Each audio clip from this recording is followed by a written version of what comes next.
3 days that Ahmadi Muslims celebrate, and are they contrary to the teachings of Islam? Now, these 3 days, at first face value, seem to be more pertinent to the calendar of the Ahmadiyya Muslim community. But in reality, when we look a little bit deeper and understand the wider connotation, we understand that they are important not just to the Ahmadi Muslims, but indeed to Muslims across the world, and indeed theists throughout the globe.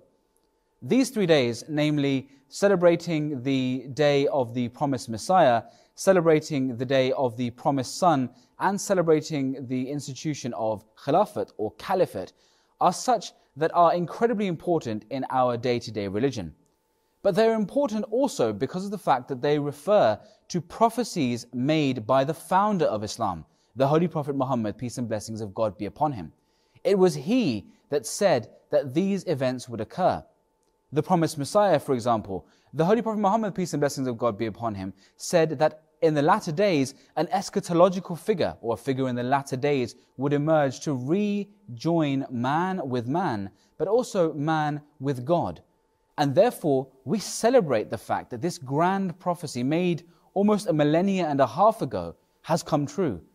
The allegation that is the celebration of these days something which we should be abstaining from? Of course not. Something as joyous and something as jubilant as the fulfillment of a grand prophecy of our Grand Master, the Holy Prophet Muhammad, peace and blessings of God be upon him, proving not only the truth of the promised Messiah, but proving the truth of the Holy Prophet, and indeed proving the existence of God. Is that not something to be happy and jubilant about? Then we have the concept of the Caliphate, the establishment of Khilafat. Again, this is something which is mentioned by the Holy Prophet Muhammad, peace and blessings of God be upon him, prophesied that Khilafat ala minhaj an-nabuwah, Caliphate upon the precepts of prophethood, would come to existence. Again, something which is also mentioned in the Holy Quran itself. So when we see after so many years something so blessed coming into being that gives meaning to our very life, is this not something to be happy and to celebrate? Then the 3rd day is the day of the promised Son. Again, we understand that when God sends His prophets to earth, He does not send them empty-handed. Rather, He sends them furnished and armed with beautiful signs of truth to prove the claims that they make.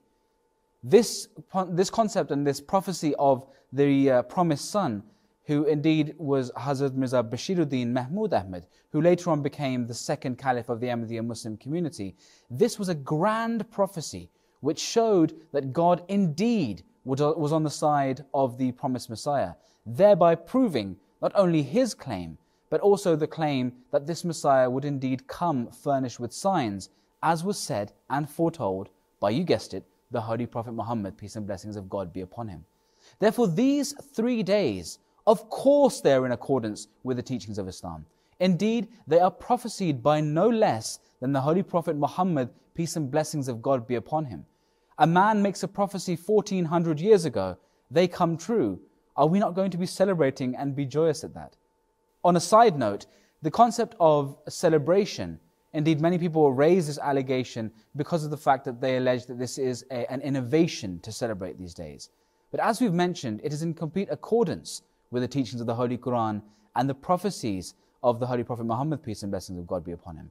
And we're not talking about celebration like we're setting off cartwheels and fireworks and dancing. This is a celebration of the signs of God, where we bring people together to remember God, to talk about the signs and the glory of God. And this is actually told as an injunction in the Holy Quran.